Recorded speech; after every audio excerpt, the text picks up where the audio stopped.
My name's Sarah Kudirka. I'm a painter, an artist, based in Glasgow. I'm a Society of Scottish Artists member and council member. I joined the SSA when I first moved to Glasgow a couple of years ago, well 3 years ago. I've been coming up to Glasgow since 2016, but I moved here in 2017. You might have noticed that I don't have a Scottish accent, and you don't have to be based in Scotland or to be Scottish to be part of the SSA, but possibly you knew that already. I really enjoy being in Scotland. I never fitted in anywhere, I didn't think, until I moved to Glasgow. So I'm really pleased to call myself a new Scot. But as I say, you don't have to be Scottish to be part of the SSA. I'm really pleased the SSA asked me as a council member to do this forum. I'm really not thinking of it as a masterclass, as how to make paintings like Sarah. Although I have, there's a wee video you can look at about how I make a painting on Polaroid if you want. I think it's about 15 minutes long, maybe just a bit more, which was an eye-opener to do for me. I trained at Leeds University in England, and I've been a painter for nearly 30 years, maybe a bit more. I used to be called Sarah Davenport, and then I got married in 2012 and took the name Kudirka, which is a Lithuanian name. My husband's relatives, my husband's grandfather was Lithuanian and came to London in 1914, I think. So anyway, I was pleased to adopt, unlike most painters who would stick to their painter name, their artist name, I was really pleased to have a more unusual, impossible to spell, hard to say name. It's a standout. But at the same time as getting married and changing my name, I completely changed my style and my practice. I took it as an opportunity to start again. As Sarah Davenport, I won a number of early career awards for large, very bold paintings on canvas. My work was about the shapes and edges of things, semi-figurative, semi-abstract, big, heavy, layered stuff. Just before I started working on Polaroid, which is what I'm known for now maybe, although I'm a bit under the radar in Scotland and the north, because I haven't shown here yet. Just before I started working on Polaroid, I was making really massive work, the biggest, heaviest I've ever made, a metre square on oil on wood. I had some wooden panels made up.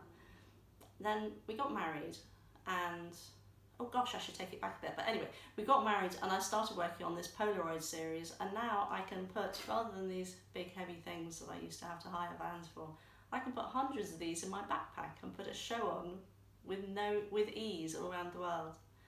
But let me take it back a bit. When I first met Peter, this is quite a romantic story, I promise. When I first met my husband, now my husband, he bought me something fantastic for our first Christmas together. Something I just didn't know I wanted. It was this. It was you can see it. It is a reconfigured, refurbished Polaroid SX70 land camera. And this was at the point, he bought me this at the point when Polaroid had just announced they were not making Polaroid film anymore. Now the Impossible project, I might do that again because it's such a satisfying thing to do. The Impossible project, I think they're based in Europe, in Vienna, I think possibly. They were buying up lots of cameras and lots of film, refurbishing the film, and so for the next 5 years I worked with Impossible project Polaroid and expired Polaroid, and now again I can buy actual Polaroid, but it's actually still the Impossible project behind it. But the key for me was he bought me this wonderful thing that I didn't know I wanted, and I took some shots in very bright light of flowers he bought me. So an interior shot, admittedly, and I had a look at them. The joy of Polaroid, the appeal of Polaroid. You press the big button, the thing shoots out. You have an actual object in your hand. That's part of the appeal of Polaroid. I'll stop doing this now. And these were, but the first shots I took, all really terrible. They came out very dark and just no good at all. Now, if I'd been a photographer, I would have worked on my technique, or I'd have tried to get a different camera, or I'd have got some new film that actually wasn't out of date. But I'm not a photographer. I use instant film, but I'm not a photographer. I wouldn't know one end of a light meter. I wouldn't know what to do in a dark room. I'm not a photographer. And because I'm not a photographer, I looked at these images and thought, I wonder if I can paint on them. And so I painted over them in oil paint. Looking good. It takes paint fine. I then drew through the oil paint while it was still wet to delineate what I had in front of me. And it looked even better. And I must admit, I then set it aside for a little while, but I thought, there's something here, I'm quite interested in this. And then when we got back from our honeymoon in 2012, I started taking my Polaroid camera with me on every trip to and from the studio. So it was every day to the studio and back. And taking shots. So my studio was we were living in East London, and my studio was in Bethnal Green. And so I was walking through the city streets and framing shots looking up between the buildings. And my work's always been about the shapes and edges of things around us. It's never been about people at all. And yet it is about me and my making my way through the environment I'm in. And I was in a city, and I love cities. So I started taking these shots to and from the studio every day, and they started mounting up. I've got boxes and boxes of them. This is all Glasgow. I've got another couple of boxes still of London ones. After I moved from London, I still hadn't finished all the work, all the Polaroids I'd taken. And I started painting them and drawing over them. And as they dried, I put them on shelves around my studio. And once they became dry, I started sticking them on the wall to make a large installation, which looked like an urban plan. It spread across my whole studio wall, and you could see. My husband came in and he said, that bit looks like where you go to work. That bit looks like where you live. This is the mixed use section. That's the park over there. But my work's always about an imagined city. So that first set I made about 450 images, starting that summer, while we lived in London. And then, what comes next? We went to Berlin for the weekend. I packed loads and loads of film. We trekked around Berlin there. Me, my husband is then also with a small boy in a pushchair, shooting lots of films, popped them up on my wall when we came back to the studio. Had 81 to paint over. So that's the Berlin set. The Berlin set, I decided to use a particular blue for the sky. I always make blue skies. If you're making it up, why not give yourself a blue sky every day? So Berlin. So I've done a London set of about 450. Berlin is about 80 of them. Then I made a set when we went to Hong Kong. The Hong Kong set is beautiful. Hong Kong set is actually the first set. I took the shots in February 2017, and then we moved up to Glasgow in August 2017. And it's the first, I saved the images to do the first set of work I did in my Glasgow studio here. So I'm sat in my Glasgow studio, which is, then after that I did a Sydney set as well. And since moving to Glasgow, I've made work about Glasgow and Edinburgh, and very recently Dundee. But I'm sat in my studio at the moment, which is a bit messy, and it's very small. It's been a lovely, cosy little studio for the first 3 years of working in Glasgow. But it's about the size of a bus shelter, so I'm about to move studios, I'm pleased to say, so that although I will still carry on working on Polaroid, I don't want to be restricted to simply working smaller. I actually want to revisit that older work, that last work, the work I used to make on canvas as well. But back to it. So let me show you what it is, just in case you don't feel like watching the paint along with Sarah video that I did as well. So me and my camera, it's that one I use, but I do also have this one. Let me show you this one. This one I got free from Polaroid when I did a research project for the Henry Moore Trust. I took so many Polaroids that they sent me a free camera. So this one's quite fun, but it's clunky, and to be honest, it takes images that are too good, so I don't use this one. You have to be quite physical with it as well. But it has the same seduction of Polaroid, the click, burr, whiz sound, and the physical thing that gets popped out to you. So let me show you. So whenever I show, people say, "Oh, that's clever, you've made them look like Polaroids." And I say, well, actually no, they are Polaroids. So this is from my very most recent still drying Dundee set. So I routinely show 100 of these on a wall in a grid formation. So they look like some fascinating but completely unbuildable urban plan. But they start off like this. I don't know whether the shine's working or whether I'm saying so. I take dark, not technically good Polaroids, and then I paint over the top of them, and then I draw through the wet paint, and then I clean up the edges, and then I make another few hundred. So I've always worked in series, and this series has been running and running. When I first got to Glasgow, I did a residency in February 2018 in Merchant City at Trongate 103. I was working in the studios of Projectability, where lots of people go to paint who have different issues and vulnerabilities than the ones I have. We all have our issues and vulnerabilities. And I really, really enjoyed working there. It was a great place.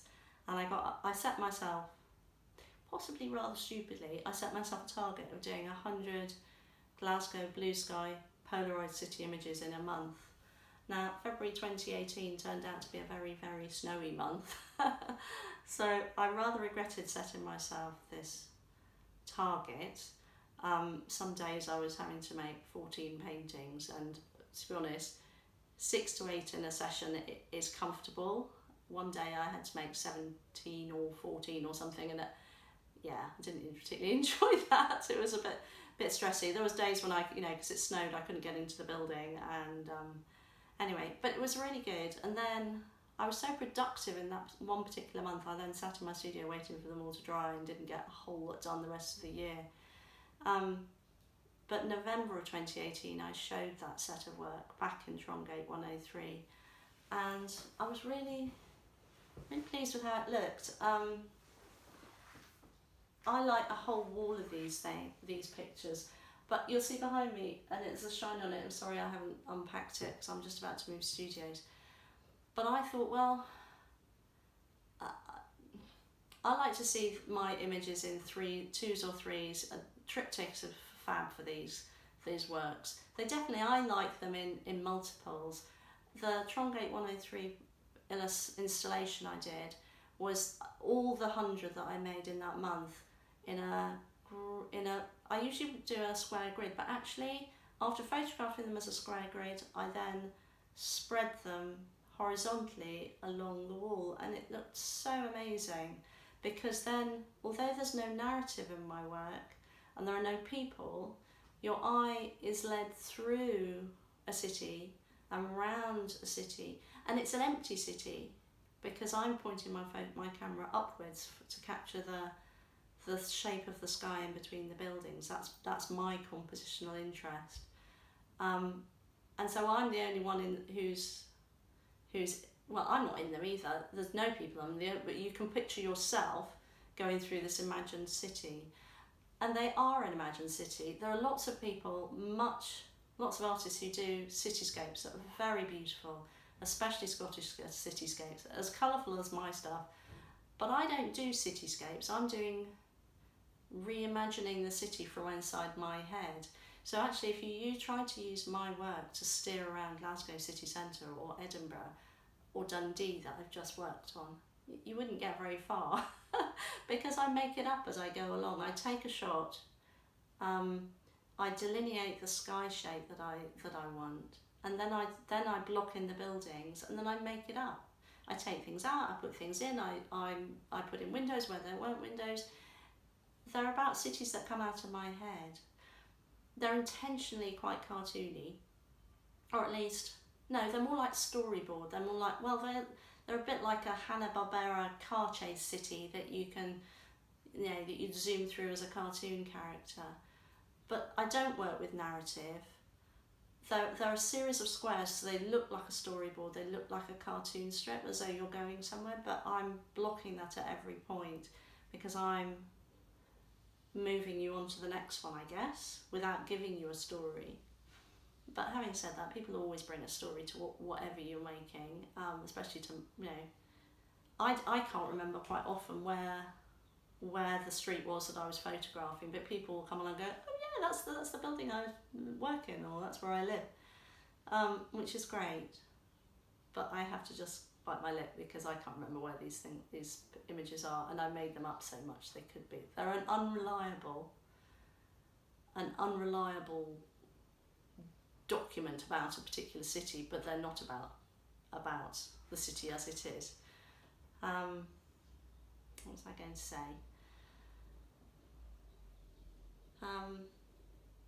I'm keen to show these again, I think. One thing I wanted to say is that I like them as hundreds across a wall. People tend to buy 2 or 3, or maybe they just buy one. I had some lovely collectors of mine who bought a Sydney image, a Hong Kong image, and a Glasgow image, because those are the cities they've lived in and their family have connections to. But I wanted to, the image behind me is actually a digital print of 48 of my Glasgow City Skies images. Now, as I mentioned that I spend more on photography than paint, this was a very expensive process to get each one professionally photographed and retouched and then dropped into a digital format so that each image is at actual size Polaroid, and I wanted it to be printed so that they have a shadow to them, so they look like one of my installations where you could just pick them off the wall if you wanted to. So I've done this treatment for my 48 of my Glasgow images, 48 Hong Kong, and 48 of my London images. So there's a suite of 3, at the moment, a suite of 3 digital prints, and they're big. You can see they're 70 by 120 or something centimetres. So yeah, that's been a very expensive way of making a whole wall of my work, or a part of a wall, available to collectors at not £5,000, but more like 500, or not 6,000 but 600. Don't know if you want to pay for me to have it framed, but people tend to buy a set of 3. But to be honest, this is not a commercial set of work. It's been a totally compelling project for me, but out of the hundreds I've made, very few are actually in private collections.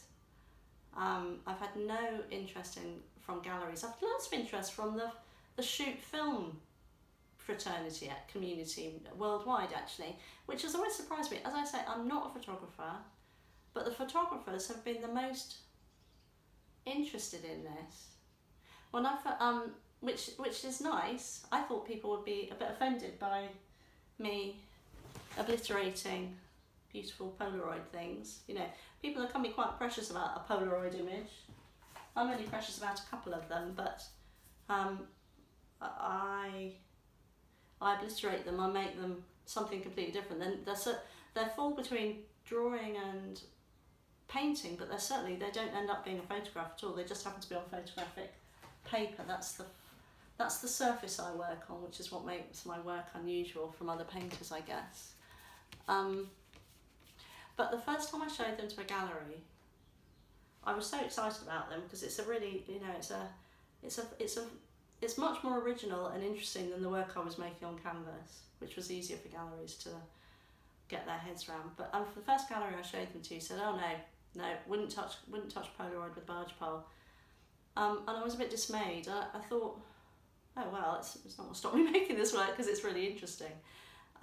So hundreds of them later, I'm still making it. But I think that particular gallery's qualms about it were about fading. Now, of course, if you take a Polaroid, I've got one in here that I really like, of a street just near the Tennant's factory. No, I can't find it at the moment. Yeah, here we are. Which, when I took it, was quite deep coloured. But of course, if you keep Polaroids, they do fade. They fade to white eventually. But if you paint over Polaroids, no, oil paint doesn't fade.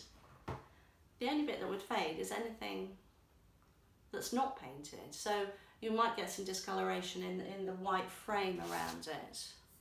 That might yellow. You have to treat them like a work on paper. They're quite a robust work on paper, but you do have to treat them like a work on paper, so they can't be in full light. I've made a few out of hundreds and hundreds I've taken. There've been less than 10, so maybe 5 or 6 that I've really liked as part of the photograph. There was worth keeping for me, and with those I've simply painted in the sky. But those particular ones, the non-painted section will, in time, over years and years, will fade and disappear. Somebody, palimpsest, that's the word that comes up when people usually look at my work. But I'm quite comfortable with that. I think it's kind of, as a metaphor for cities, it's not a bad one. Cities change all the time. That's why I find them fascinating. And great cities from the past, the great cities of previous civilizations are as dust. Cities can absolutely simply disappear. Now, I do have a bit of a thing about cities. I didn't grow up in a city. I grew up in a countryside village, which it didn't suit me. I was very pleased to run away and never go back after I left for university. The cities I've lived in, Leeds, Nairobi. When I was a kid, we lived in East Africa, and I think that's when I became an artist. That's when my visual and artist brain clicked on in the excitement and visual and sensory input of being in East Africa. As a kid, I was like 7, the same age my little boy is now. But I've lived in Leeds, Nairobi, Leeds, London, and now Glasgow, and I really am fascinated by cities. The energy of cities, the anonymity in cities, also appeals to me too. I've long been an architecture geek, but my work's not really about architecture. It's about Italo Calvino's Invisible Cities. It's about reimagined cities. Now, I'm talking to you about all the city Polaroid stuff, but actually for the last year, mostly I've been doing something else. I've been working on even smaller images, still instant film, but Instax images. My little boy is always after wanting to borrow my Polaroid camera, but Polaroid's expensive. The film is expensive. It hasn't got any cheaper since I was using it. I first used it as a student before we had digital, or before anybody had cameras in the 90s, to document the stages of an oil painting. And the Polaroid film then was, you got 10 in a pack. Now you don't. Now you get 8, I think, in a pack. Puzzled my camera when it still counts it up to 10. But then it was about £1 a shot. Now it's about £2.50 a shot. It's expensive stuff. And I like to take hundreds and work over hundreds. But my little boy, he wants to take pictures of his toys and his feet. So because I wouldn't let him use my Polaroid camera, I thought, I'm being mean here. So I bought him an Instax instant film camera. And true to form, he does take lots and lots of the shots of his toys and his feet and weird bits of our flat, which you wouldn't even know, like the radiators and the skirting boards and things. Now, he's not very interested in them once they've been taken. He discards most of them. Some of his shots are fantastic, and those I squirrel away, but others I must admit I pinch I bring to the studio, they pile up, and I was thinking, well, what can I do with these? I can't paint over these as well, can I? They're too tiny. But they, I did start painting over them. They're, yeah, this big. But because they're his shot, I don't line up, I don't compose the shot to start with. I thought, well, I'm not going to use any element of his composition. So I started working over them in an abstract form. There's some behind me, I think, as well, just over here. And so for the last year, I've been making these colour sketches, I guess they are. I've now made over 100, and they came to the name Hidden Lane Colours because my studio for the last 3 years has been in the Hidden Lane. It's just, and they're pretty little pops of colour. Weirdly, they take me a long time to make. They're not as easy to make as they look. I've sold quite a lot through the Artist Support Pledge during lockdown, which has been a lifeline, to be honest. We've all had a lot from that, I think. But it's, for me, the last year really has been a bit of a retreat into abstract colour, which sounds an odd thing, I guess, to retreat into colour. A friend of mine, a New Zealand artist called Wendy Bonholt, I told her about this set of work I was doing, and I said, well, you know, they're pretty inconsequential. They're little strips of colour, they're stripes of colour, they're brush strokes, I don't know what they are, they haven't added up to anything. And she scolded me for the word inconsequential, which made me think for a while. I really can't show you how I make those because they're a matter of overlaying colour over colour. There's nothing to them at all, but they are rather beautiful. And because I like to display in grids, when you get a whole grid of these, they've got some sort of shimmer to them that's quite delightful. And well, I mean, during lockdown, anything that gave us a little colourful sucker, you know, some pleasure in colour, became less inconsequential, I guess. Sorry, I'm probably wittering on a bit too long here. So I think my work is quite old. I don't know anybody. Well, no, there are a couple of painters around the world who work directly over Polaroids, but their work is both very different from mine. I haven't let go of this series yet. I get great pleasure in making them, and I think they're really interesting. I'd like to do some more installations and large installations.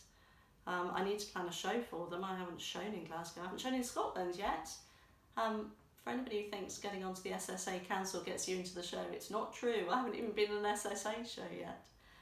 But I've got some plans to show this work soon, I think. And you know, I'd love, you know, people who work in photography don't aspire necessarily to shows, they aspire to making a book. So maybe there is a book in these, I don't know. So next, what comes next? I'm about to move studio, so I can revisit this work at scale. I'll have a big white wall to make new work on, and another big white wall on which to reinstall the Polaroid work and see where I go next with it. I can't afford to make any more of the big prints at the moment, but I've got those to get out into the world. I'd really love to show the Berlin set in Berlin, and the Hong Kong set, which I think is one of the most beautiful. I think the Glasgow ones and the Hong Kong ones are the ones that absolutely, the colours just sing. They're really, you say it yourself about your own work, but that's the work I think is really interesting out of this series. I'd like to do another residency. I'm so about cities that actually I'm quite interested in taking one of those Scottish residencies that is about removing yourself from everywhere, actually going kind of into somewhere wild and out with the city to see how I work when I'm there. I do, actually the tiny Instax works that have been all about colour have brought back abstract colour into my mind, and I think I want to make some more abstract work. So that's kind of it really. I have whisked on a long time, and I hope this has been kind of interesting. Please do ask me any questions. I say, if this had been a masterclass in how to make my work, it would have been very short. Load your paint, take some Polaroids, put oil paint on top, smooth it out with your fingers, drawing it through it with a pencil, clean up the edges, make 300 more. But yeah, I'd like to be better known in Scotland. I'd like to be working, I'd like to be showing more and working with other people on the edges of photography or painting. I really straddle lots of different worlds, and I'm looking forward to seeing what the other council members do with this format.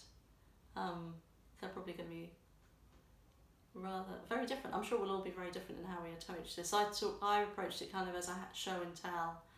I'm doing I've got now, after I've done this session for SSA, I'm working on a symposium paper for National Trust for Scotland symposium on women and photography in Scotland.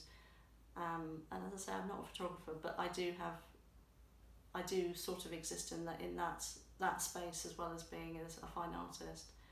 I definitely belong in Glasgow. I'm not moving. This is where I belong. This is where my work belongs. Thanks a lot for listening. I think I probably better wrap it up now.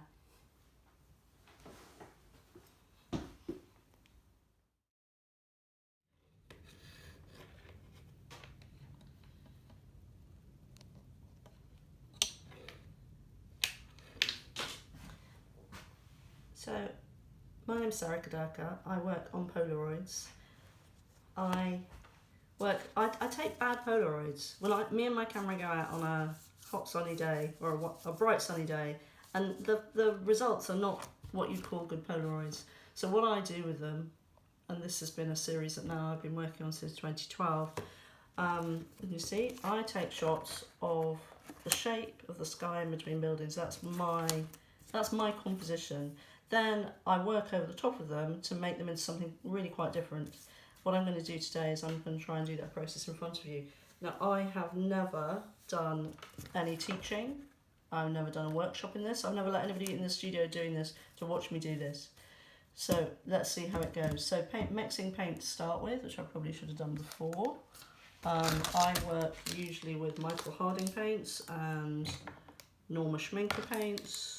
I'm quite messy, so all my paint tubes are pretty messy too. So I like Messini by Schminker. I like Norma by Schminker, but you can't get it very often. I used to get it when I was based in London. But Michael Harding is the go-to for lots of painters as well, so a bit of a squirt.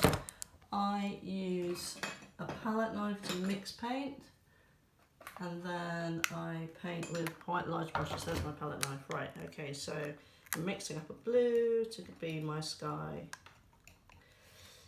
I always put a bit of Naples yellow in, and this is titanium dioxide. Unbleached titanium dioxide, it's a very sexy name for a good colour. So this is these are Glasgow shots, taken around the Barrows, around there I think. It's with me, I tend to use all the same blue for the same city, so I need to get it to my Glasgow blue. I'm not sure, I shouldn't have done this before starting.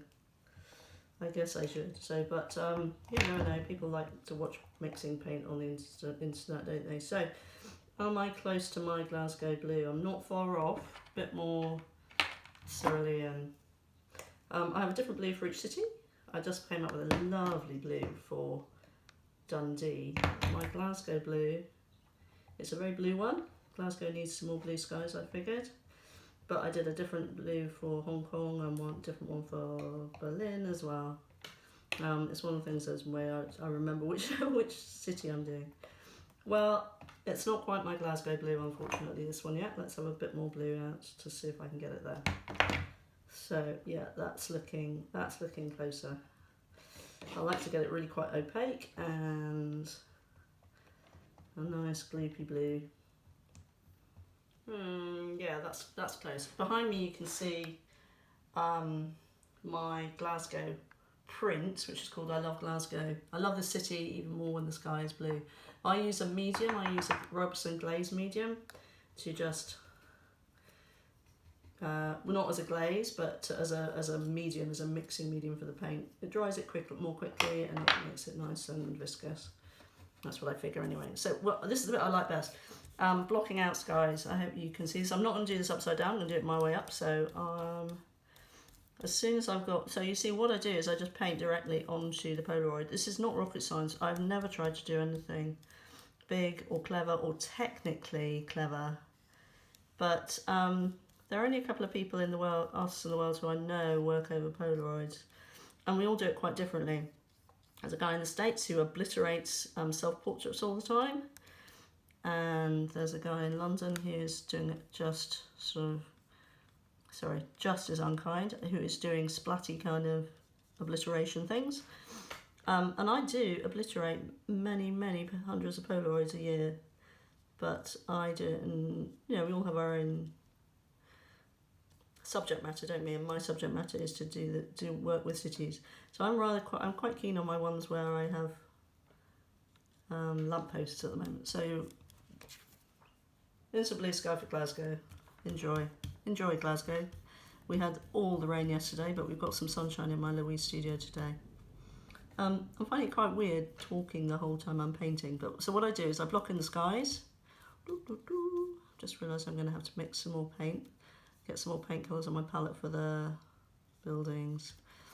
So effectively what I'm doing is I'm working on a plastic kind of surface. To work on instant film, it's like working, somebody gave me some acetate and it's very similar. I've got a piece of acetate here. So basically, it's non-absorbent. This, as I said, I'll probably witter on about in my other sections or other things you've seen by me or other interviews. I work on Polaroids. It was a happy accident. First set I made was disappointing. I thought, well, what do I do with this? I'm not a photographer. I will see if they take paint, and they do. So the first gallery I showed them to after I made my first set, and I was really excited about them, said, "Oh no, won't touch Polaroids with a bulge pole." Because then they must have had issues with Polaroids before. Thing is, if you keep Polaroids, as I've kept just a couple that I think are decent photographs, if you keep Polaroids, they fade. Now, if you paint over Polaroids, paint doesn't fade. And the Polaroid itself is very, very stable. Work that I made right at the beginning of this, for working with Polaroid in this way, from 2010 maybe, 2009 maybe, is exactly the same. You keep it out of the light like you would on any work on paper, and the paint doesn't fade. The only thing that would fade is elements if you've left elements of the photograph. So very few of mine I've left some photographic elements, and they will fade. But I kind of like that as a metaphor for, cities fade, cities change all the time. Paint, and I also really, really like the idea that I'm overlaying a Renaissance technology over a 1950s photograph. And then, as you'll see in a wee while, I use a pencil just to delineate the details. As I'm going, you'll notice I am taking things out and putting things in and deciding what's going to stay. So this is the first stage. 3 skies. Here is still got some of the photograph. You see, I also don't mask it up. I don't use masking tape. You'll see I clean up at the end. Right, so I'm going to get a bit more colour onto these. So I've got colour to make on the buildings. Maybe I'll just do one. I don't want to bore you. So I'll just use my favourite painting, my favourite brush for the skies. And here we go for blocking in some of the buildings. So what I do, I often say it's not big, it's not clever. It's really not. I've never wanted to do anything clever. People look at them and go, "Oh, that's clever. It looks like a Polaroid." I'm going, yeah, I do work over Polaroid. Guess what the next question is? The next question is, do you copy what's underneath?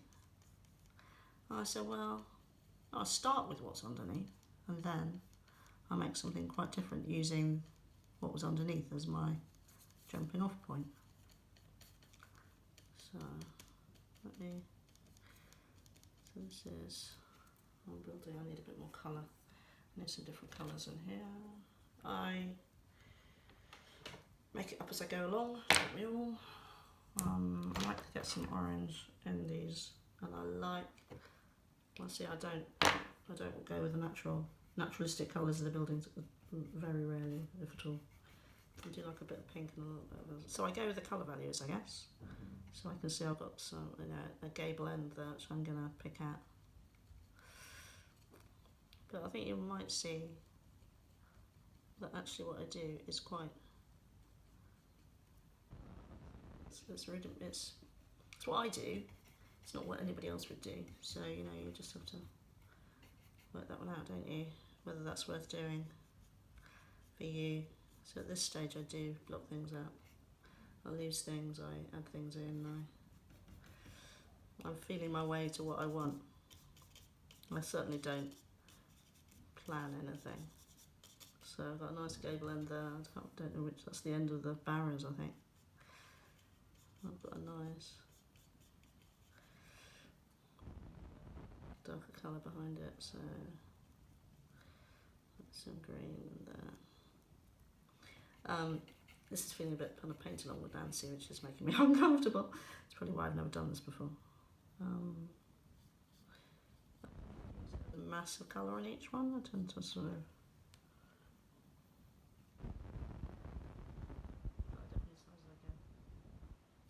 So that's second stage. Second stage is blocking out a picture.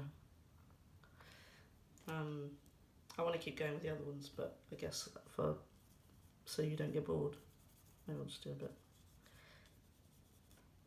They are quite, it's quite a rapid process, I guess. I tend to like to work at least on 3 or 4 at once. So I've got the same colours mixed up, and I've got a little kind of collection that comes in here. I always assume people are going to buy them in 3s and make beautiful diptychs, but actually people tend to buy them in 1s, which always surprises me. To be honest, I like 100s, which is why I did that print, so I can present a whole wall of what I do, which for a not a wall price, it's a Giclée print. I do mix the colours as I go on image, as you can probably see. I do need a few more colours in here. I like to put purple in things. I don't really like purple, but it works and people like it. But mainly because it just I like to add some orange to purple, and then there's a very interesting colour. And it's a very good building colour, extremely good for buildings in shadow kind of colour. In fact, I might apply some of that across. What I do is I kind of, because I'm working on 3 at once, the colours kind of I guess they cross-pollinate a bit, don't they? What else do I need? I also let me show you how I do this first. So, my favourite pencil, as I say, 1950s technology, Renaissance technology of paint, pencil. I am very low tech, and I'm proud of it. So what I do now is I tend to, hand of the artist gets in there, so they're all handmade, nobody else can make my work. If I've got cuts in my fingers, it shows in how I'm woodging it around. So I have got a cut on my finger at the moment. Let's see, so that's me doing blues. I tend to actually do all the blue together. I don't know why I smooth it out, but I just do. Because I'm working on such an and I should say, the way I work on canvas is totally different to this. I layer up, I work for months and weeks and months on the same thing. I layer up, I scratch back, I scrape it off, I see what works. These are, reassuringly for instant film, they're quite fast.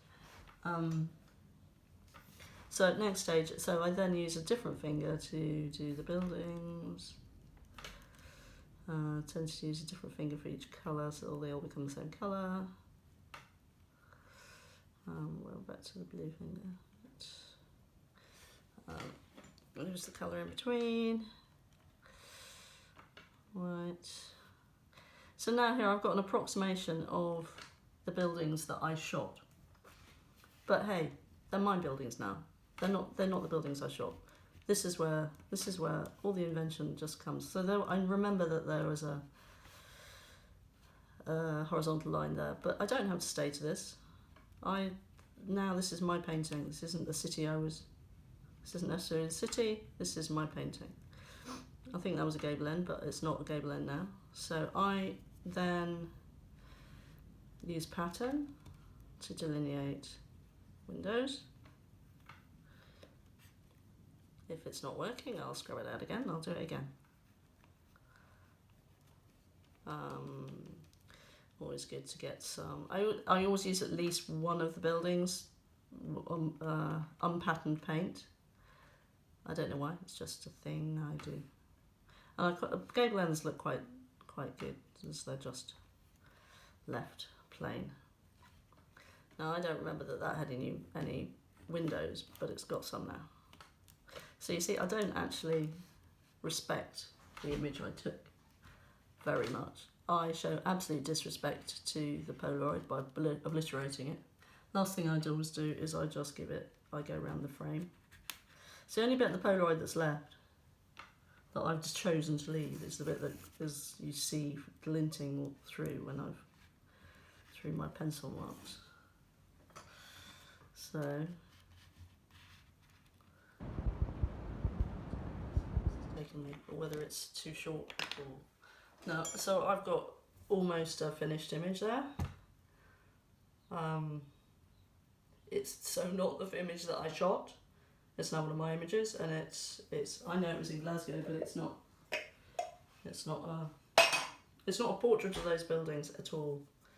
What I then do is I just use white spirit to clean up the edges.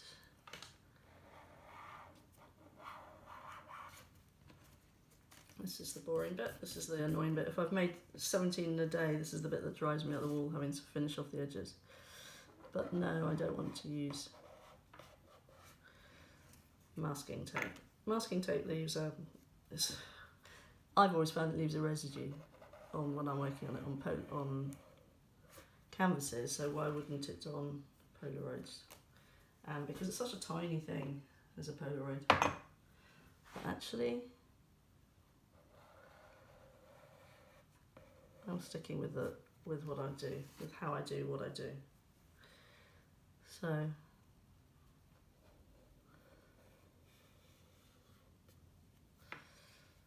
right, that. Bit more manipulation on the finger.